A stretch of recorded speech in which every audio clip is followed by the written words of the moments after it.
Well, hello, it's Wednesday at 3 o'clock. You know what that means? It means we're here to share some fun with you. It's sunny in Cincinnati because it's always sunny in Cincinnati, right? Yeah, right. Always, every day. We're in the shade and it's gorgeous. We're right outside our office. If this is your first time tuning in, I'm Dr. Gary Huber, and this is my lovely and talented associate, Chelsea Caito. Welcome. Welcome to it.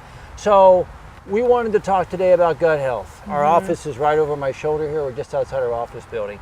And you say gut health, and oh my God, it's boring. So many people have problems with their gut. Yep. And if you come to see us, our practice is a little bit different.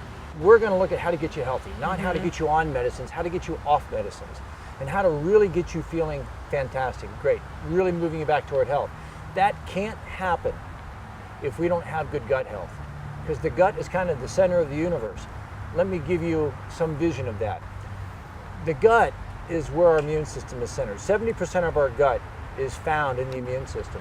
If the gut's not ideal, if you've got gas, bloating, heartburn, indigestion, constipation, diarrhea, I don't care if it's IBS or SIBO or SIBO or whatever leaky marker, gut. Leaky gut, not leaky butt. Not leaky butt, but leaky gut. That's different. We can treat that, but that's different.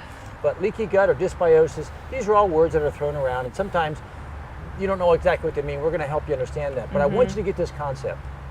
This is the center of the universe, meaning if this is not right, this and this are absolutely connected.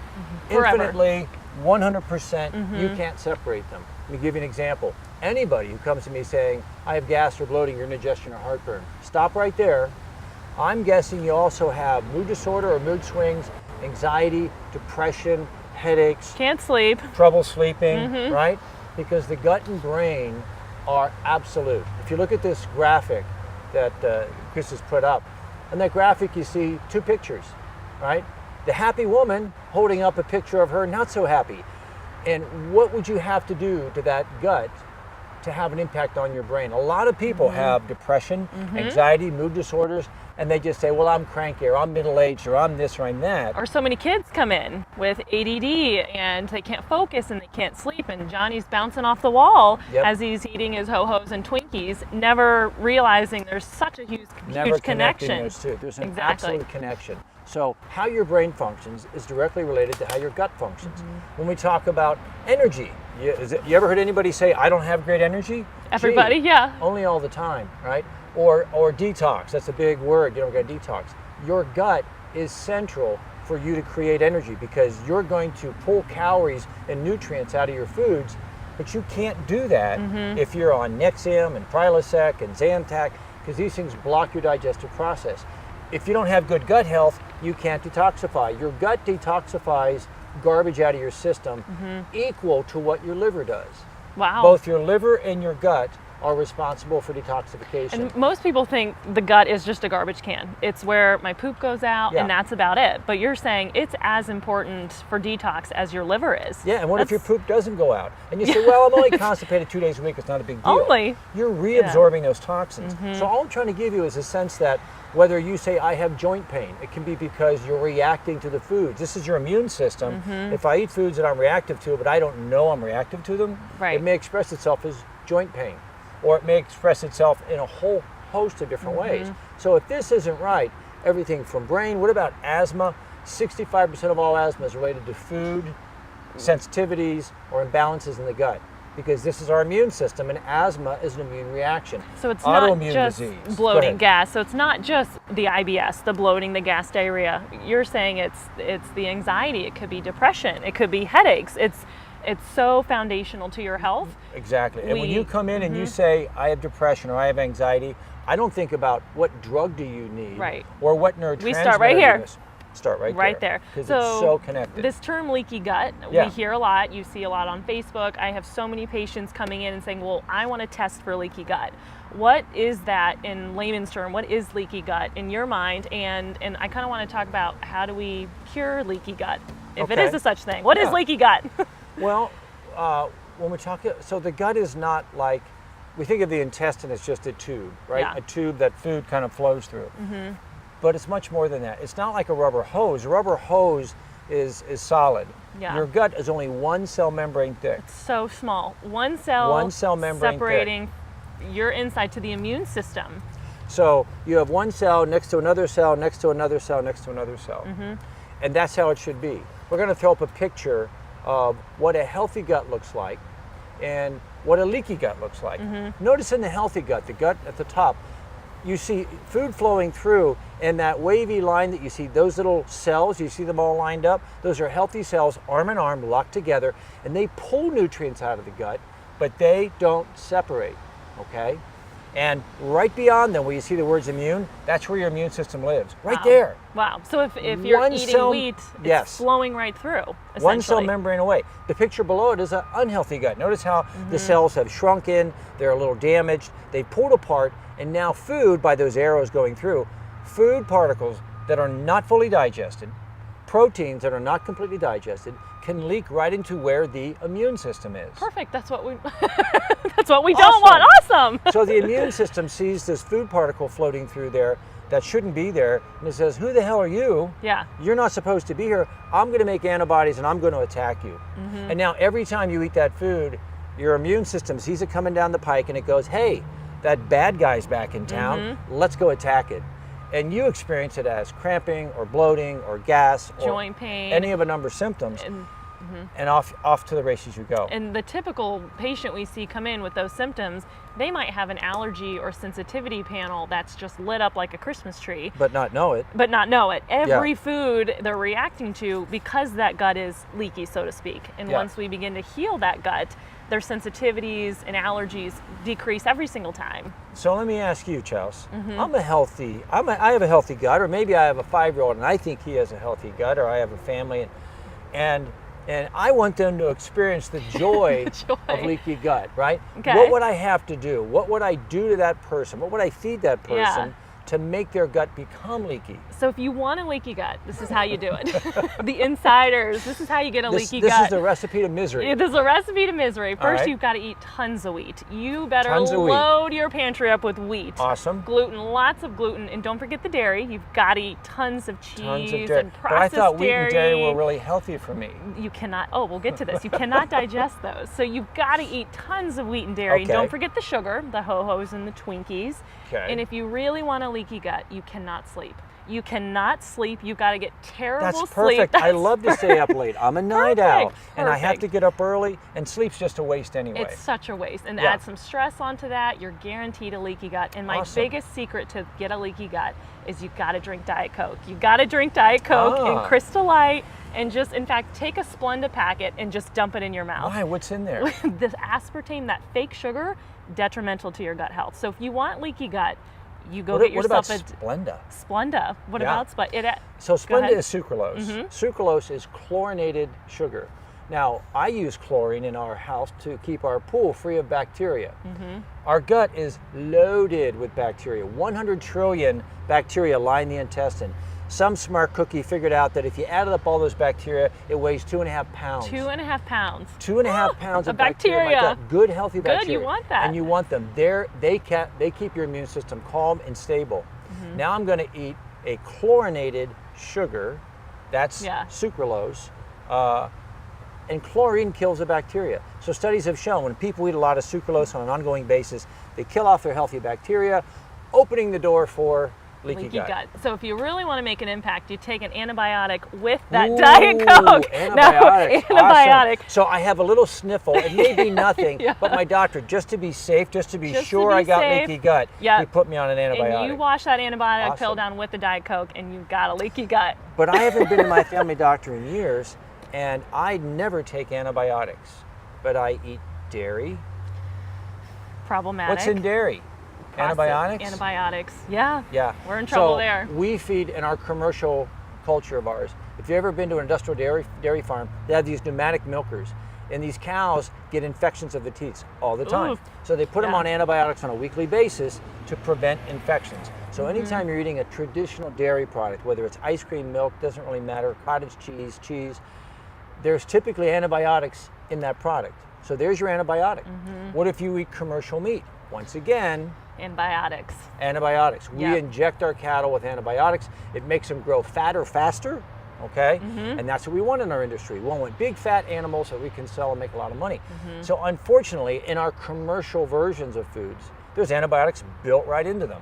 Perfect. And then, so if you say, but I don't take antibiotics, if you're eating traditional meat and dairy, you are. Yep. And just, you know, not all food is evil. So if you get organic meat, organic dairy, then the paradigm changes a little bit better for you. So it's almost like this perfect storm. I mean, you're eating processed foods, you're stressed, you're not sleeping. It's not a surprise someone would come in with symptoms of a leaky gut or digestive issues. We're just not even surprised. So how do we fix this? So let me give you, here's your Trivial Pursuit question of the day. Take this to the water cooler, take this to your bridge club, take this to your yoga class, all right?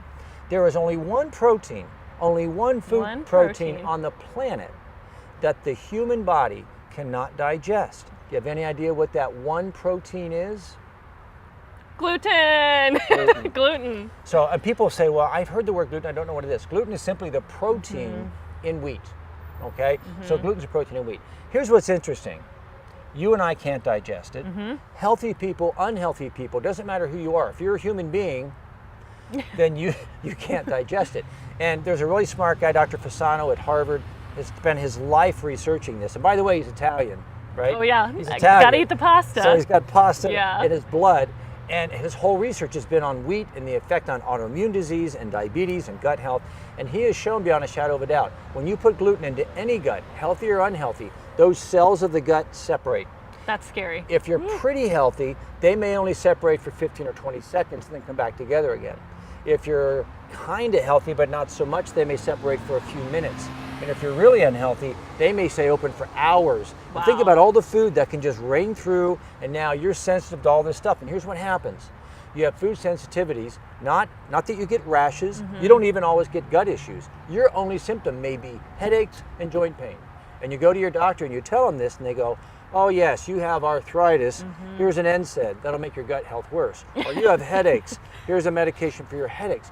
But that isn't the source of the problem. Yeah, and it can be a delayed response, right? I mean, you could eat pizza and say, I'm fine, and then 3 days later have joint pain have a headache or rash. joint pain, and it's related to that. Absolutely. So all this is swirling and going on. And that's why we're so fastidious about what do you eat and how much processed food and how much sugar, because all these things, your gut, with all those good bacteria, is in a constant battle with yeast and parasites and E. coli and other bad bacteria. And the question becomes, is my diet promoting my good how do you promote good bacteria? What do you feed good bacteria? Fiber, so good vegetables, but we do a great job in America of not getting any vegetables except a little lettuce on our bun. Well, I don't like the vegetables, unless they're covered with cheese. Well, we're not going to get any fiber then. We've got to have good fiber to feed that bacteria. So it's a must. It's a learned must. habit. So how do we repair this? Yeah, how do we repair it? How do we So repair I got it? leaky gut. Maybe you come and see us and you go, oh man, I got gas and bloating. Maybe I'm on Prilosec. Maybe I have heartburn all the time. And we're going to say, all right, let's get started. What do we do? So our 3 R's that we like to say: remove, replace, and restore. Those are 3 good ways to start Remove healing. what? Remove the crappy foods. So all of those foods we went through, the wheat, the dairy, the sugar, the fake sugar, get those out. That is processed food. The processed foods. What am I going to eat? That's all I eat. That's the second R. Replace it with vegetables and protein and real food, nuts and seeds and real food. And then third, restore. Restore your good bacteria. Restore your gut environment with good probiotics, L-glutamine, and different agents that you can kind of go through. Yeah. My view of the 3R system is they're all equal. You have to do all 3 of them in order to heal your gut. I think you can't just say, well, I'm going to take a probiotic and I don't really want to change my diet and I'm going to hope my leaky gut is fixed. Maybe it might help, but I don't think it's going to fix everything unless you do the 3 R's. I agree.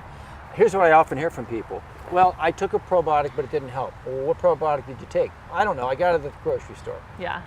Okay, so dose and quality and type of probiotic all matter. And oftentimes we just see the word probiotic. There it is. I'm going to take this for 1 pill for a month, and it didn't make any difference. And like you said, if you haven't removed the foods that are causing the problem, if you haven't given the good bacteria a nice place to live, if you haven't given them at a big enough dose, then it may not work. And that's where people get frustrated because they say, I spent the money on a probiotic and it didn't work. And and it works every time. It works 100% of the time. We constantly get people come in and they're frustrated and tired. And it's just unfortunate that our medical system doesn't understand this biology. We treat IBS with things like Bentyl or antispasmodics or antidiarrheals. And I've had patients tell me, when my doctor said, you're getting older, just learn to live with it. That's a horrible answer. No. We get rid of IBS, we get rid of SIBO, we get rid of these things 100% of the time.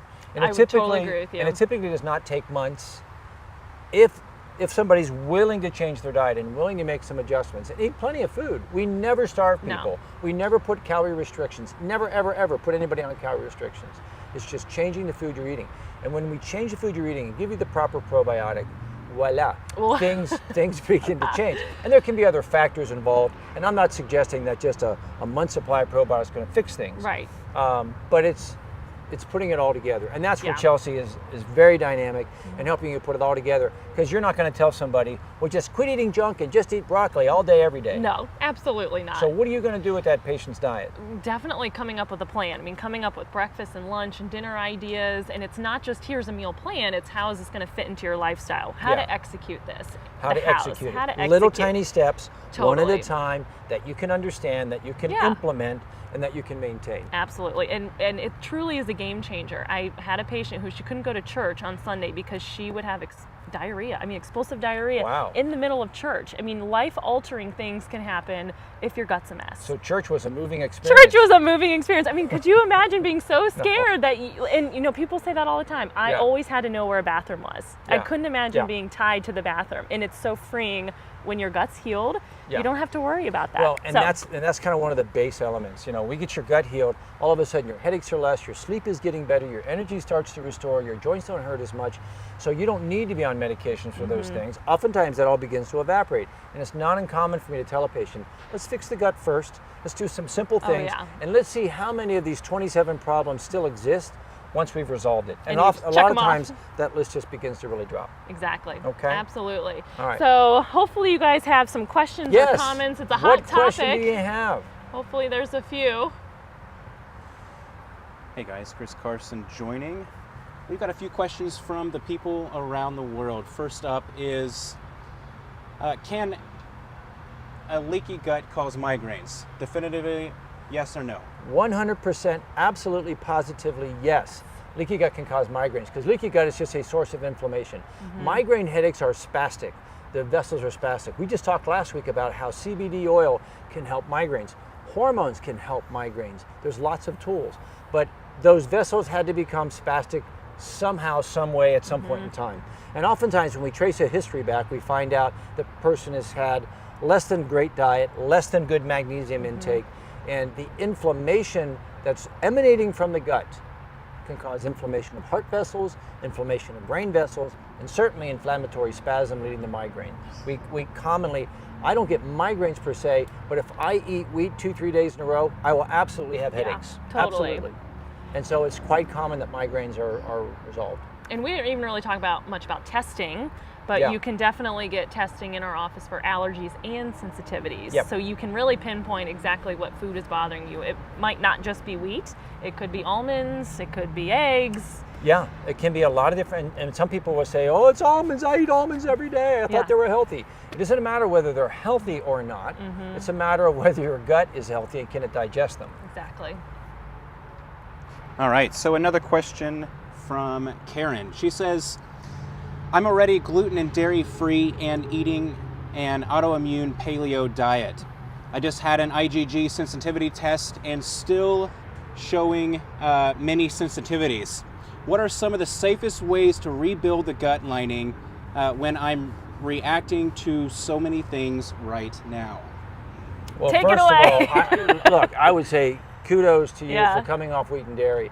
That takes a little bit of commitment. So kudos to you for being strong enough and willing to make some changes in your diet. So you already have what it takes to get better, a willingness to make simple changes.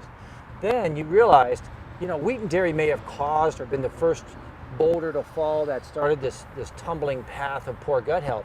But then other foods get involved. And universally, when we see bad gut and bad gut issues and wheat and dairy issues, there's always going to be some other foods. So then you did the next great step. You got an IgG food panel, fantastic. And now we can do food elimination, okay? And like Chelsea was saying, you can remove the bad foods. Awesome start. Now we need to replace it with better foods. And I don't know what you've done so far, Karen, to restore that gut health. As far as supplements? Probably. Now, the gut, there's many, many moving parts.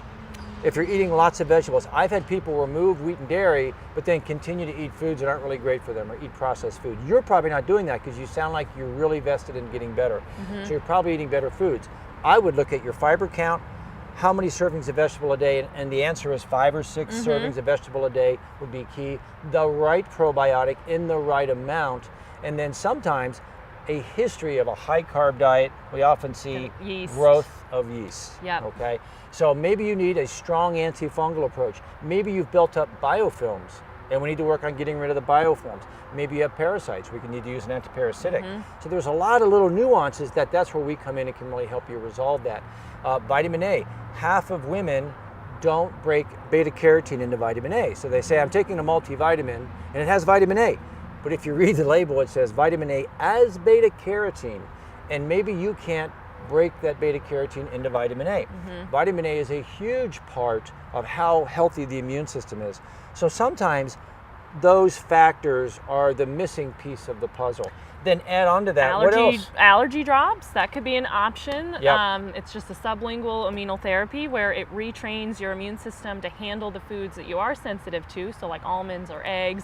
And that can be pretty pivotal as far as just retraining your immune system, calming it down if it's been so reactive for the past 5-10 years. That's a huge tool that we use, and it works amazingly. Absolutely. So that's lots of other tools that can really reverse your allergy. And then we begin to look outside that spectrum of gut and say, okay, how is your sleep? How is your exercise? How is your stress level?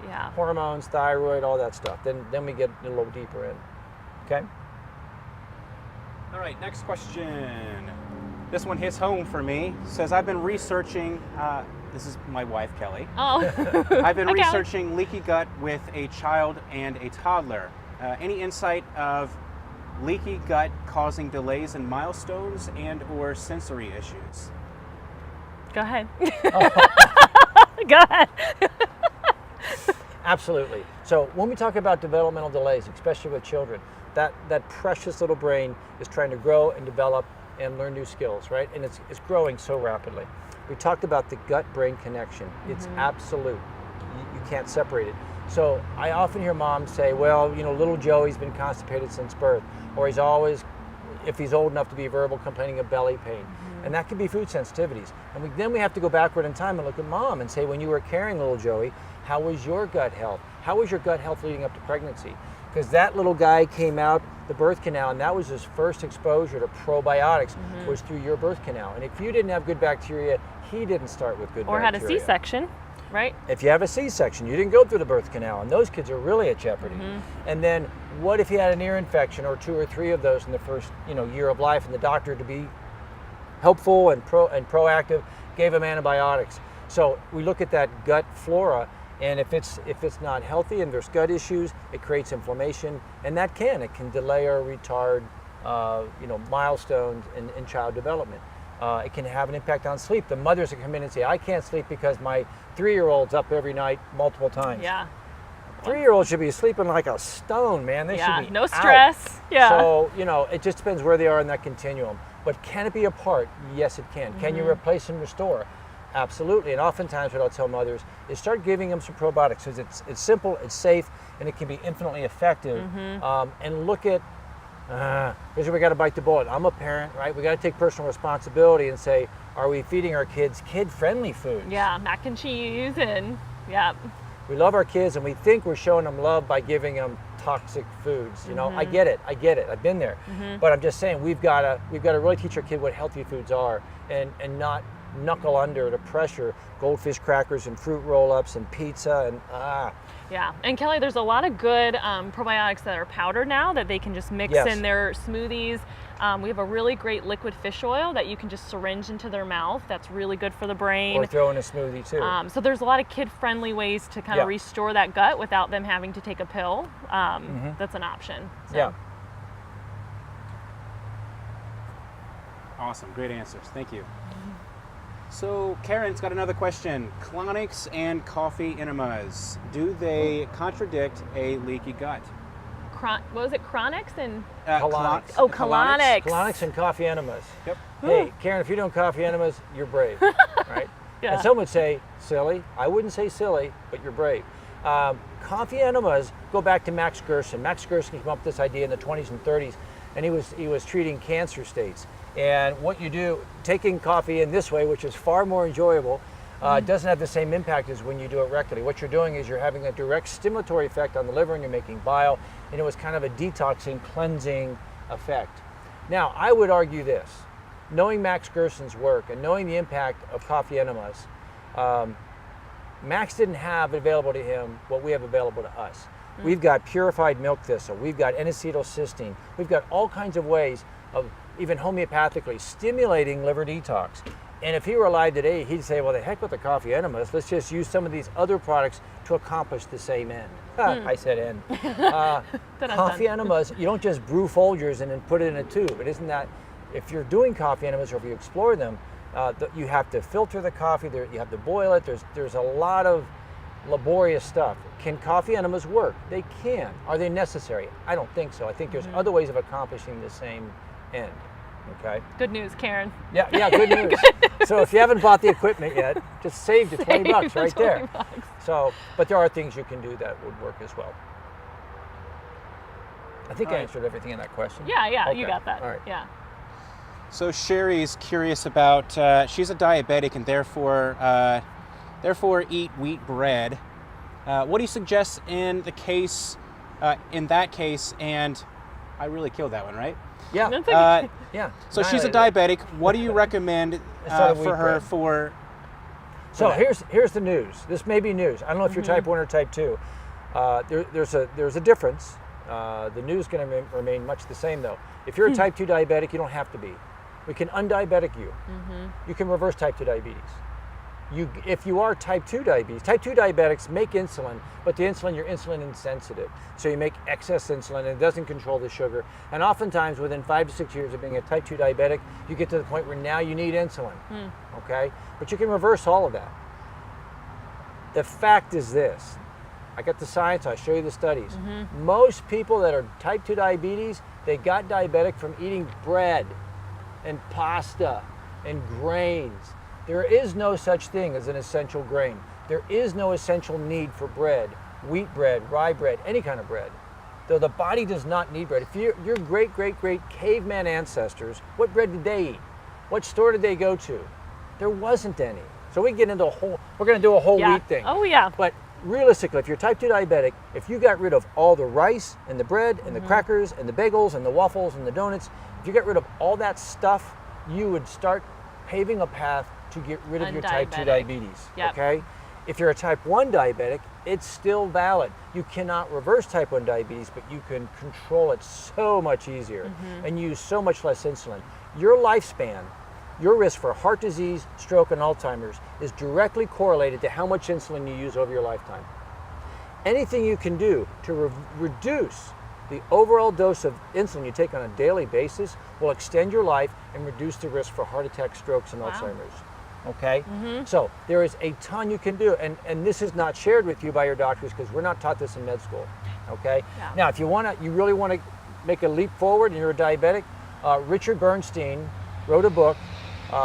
Just look up Richard Bernstein, diabetes prevention, diabetes reversal, but it's Richard Bernstein, MD. If you're a diabetic, that is your path to improve your diabetes. Or if you want the shortened version, come see me. And if you're insulin dependent type 2 diabetic, we will guide you through that. I mean, you just don't want to, if you're on insulin and you're type 2, you just don't want to stop eating all carbs and still take your insulin. Yeah, there's a path. We can guide you. It needs to be managed. I would say this is a bold statement. But I would say any type 2 diabetic on insulin, I can get you off insulin inside of 3 months, oftentimes inside of 6 weeks. We say we'll give you the big G, guarantee. Yeah, we've done it again and again and again, okay? Yeah. So it's a bold statement, but it's a reality. It's true. It's the truth. All right. We're passionate about that. You can tell. Oh my God. You're about to jump into the camera. Don't eat it. Stop killing yourself. But it is so manageable. It's just sad that this isn't shared by more primary care docs. Yep, I hear you. All right, guys, so Robert has a question. Yeah. For how long do you need to be completely off gluten in order to see if you have a delayed response to it? We recommend at least being off of it for at least 6 weeks. Yeah. I mean, I don't think it's fair to say, oh, give it a few days and see if you're feeling better. I mean, it can take several weeks. Some patients will say, I tried it for 3 weeks and I didn't notice anything. And we say, well, go back to the drawing board, get rid of that wheat. So I would say I would say this, if you're having enough gut issue that the idea of coming off wheat has been brought to you, or you thought maybe this will help, obviously you're dealing with something. And remember what we said earlier, nobody can digest gluten. So even if coming off wheat doesn't resolve your issue or make a huge difference, it's still a valuable step. That's true. And we don't know what else you're reactive to. I gave up wheat, but I'm still eating dairy. I gave up wheat, but I'm still eating 3 other things that I'm sensitive to. Or I'm not putting in the good bacteria. Again, there's or I'm eating gluten-free breads factors. and gluten-free waffles and gluten-free blah, blah, blah. All those bacteria in the gut have to be healthy, and they're fighting off the archenemy, which is yeast and parasites. Well, so if I'm eating gluten-free bread, I'm eating carb, which turns to sugar, which feeds the yeast, which combats the good bacteria. So it's a complex picture.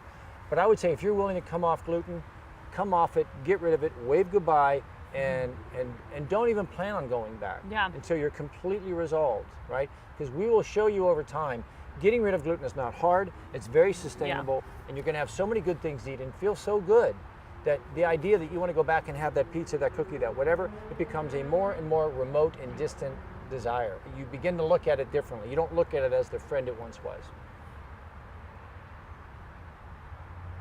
All right, great. So Mark is curious about omega-3s.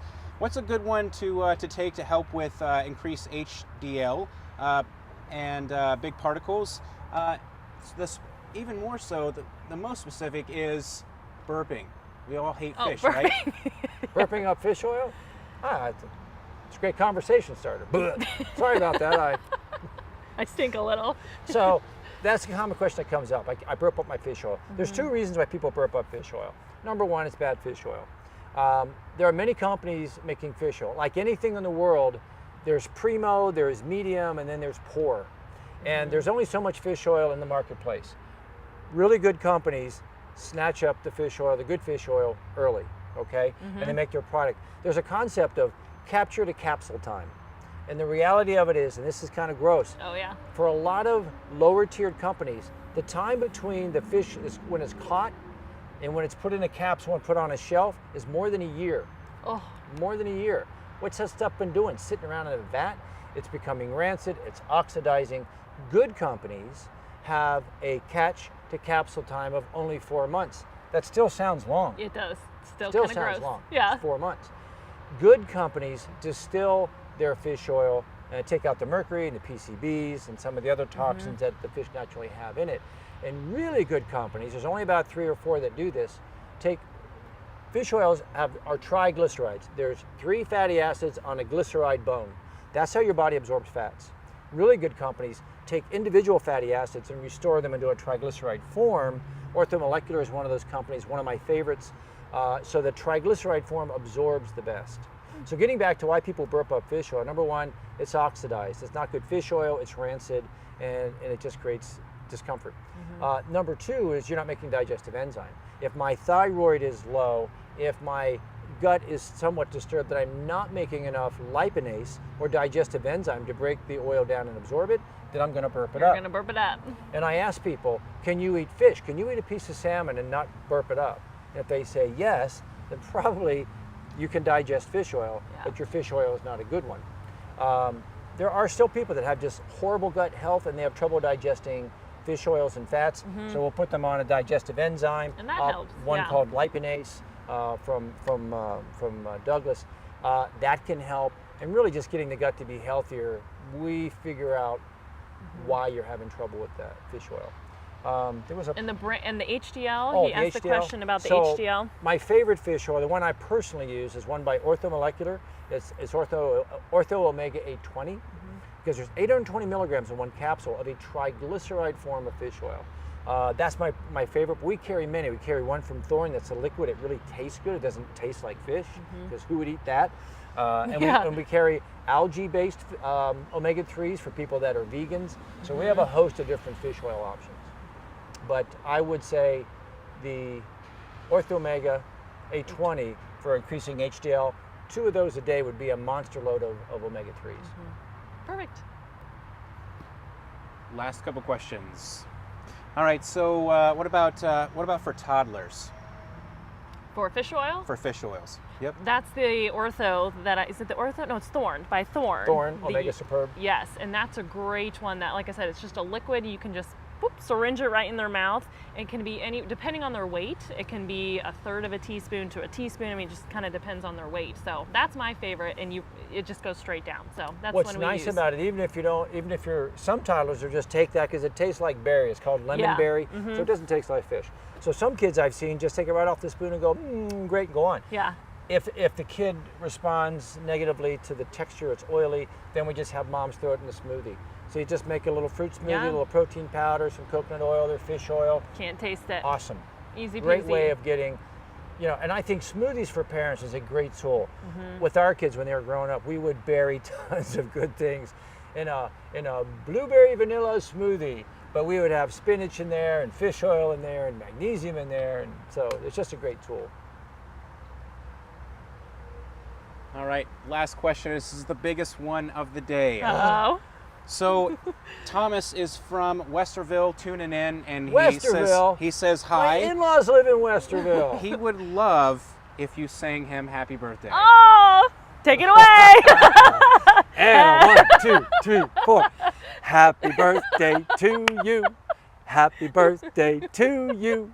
Happy birthday and good health to you, Thomas. Happy birthday to you. Yay! Yay! We take all silly requests. Yes. Nothing's denied. You didn't sing with me. I was the cheerleader. All right. Hey, guys, we're going to wrap it up. That's it. Thanks for the great questions. If you have got, again, if any of this rings true for you, if any of this makes sense and you're just looking for further guidance, easy place to start. Check in with Chelsea. Just come in and get acquainted. Get an idea of what you want to do moving forward.